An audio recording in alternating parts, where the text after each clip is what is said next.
4 जून के नतीजों में उत्तर प्रदेश के भीतर सबसे बड़ी चर्चा अयोध्या यानी फैजाबाद लोकसभा के नतीजों को लेकर छिड़ी। इस सीट से बीजेपी के उम्मीदवार की हार हुई। विपक्ष ने इसे बीजेपी के नफरत की हार करार दिया।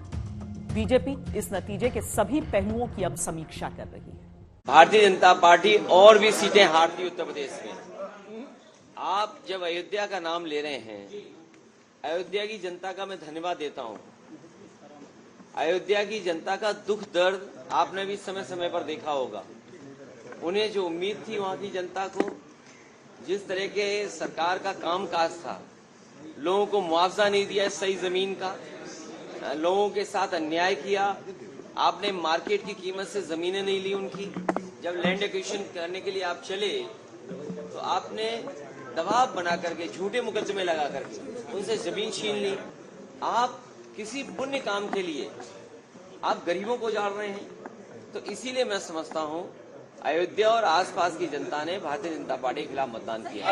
ये जीत समाजवादी पार्टी का एक कार्यकर्ता हूँ और पूरे प्रदेश उत्तर प्रदेश की जनता ने जन समर्थन देकर जीत कराई है। अगर जहां हम भगवान श्री राम का मंदिर भव्य मंदिर 500 वर्षों के बाद निर्माण कराते हैं और बड़े बड़े एयरपोर्ट और रेलवे स्टेशन, बड़े विकास का निर्माण कराते हैं, तो कहीं न कहीं जो जनता के बीच में मैं पहली बार कह चुका हूं, भ्रम पैदा किया है। राम मंदिर का मुद्दा दशकों तक बीजेपी के एजेंडे का महत्वपूर्ण हिस्सा रहा। ऐसे में फैजाबाद लोकसभा सीट जिसमें अयोध्या आती है, वहां बीजेपी की हार कई मायनों में बड़ी और विश्लेषण के योग्य है।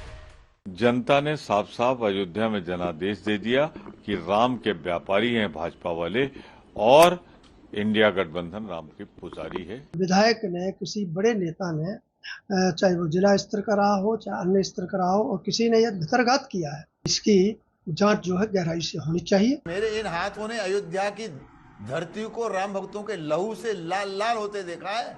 राम भक्तों को मैंने उठाया है, लेकिन क्या दुर्भाग्य है, उसी अयोध्या ने आज समाजवादी पार्टी का संसद भवन बना दिया। जहाँ पे उन्होंने राम मंदिर प्रतिष्ठा किया, उसी लोकसभा क्षेत्र से बीजेपी की हार हुई। मैं तो इतना ही कहूंगा, प्रभु राम आया तो इंसाफ आया। माना जा रहा है कि चुनाव प्रचार के दौरान आग में घी का काम बीजेपी प्रत्याशी लल्लू सिंह के एक बयान ने कर दिया।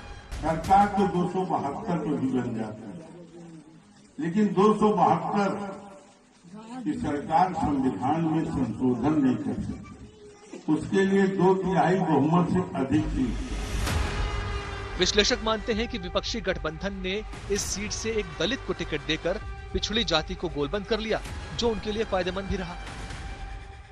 अभी इस 2024 में भी राम राज्य का विधान देखिए, लोकतंत्र के परम में कैसा है। जिन्होंने राम की भक्ति की पर धीरे धीरे अहंकार आ गया, उस पार्टी को सबसे बड़ी पार्टी घोषित कर दिया।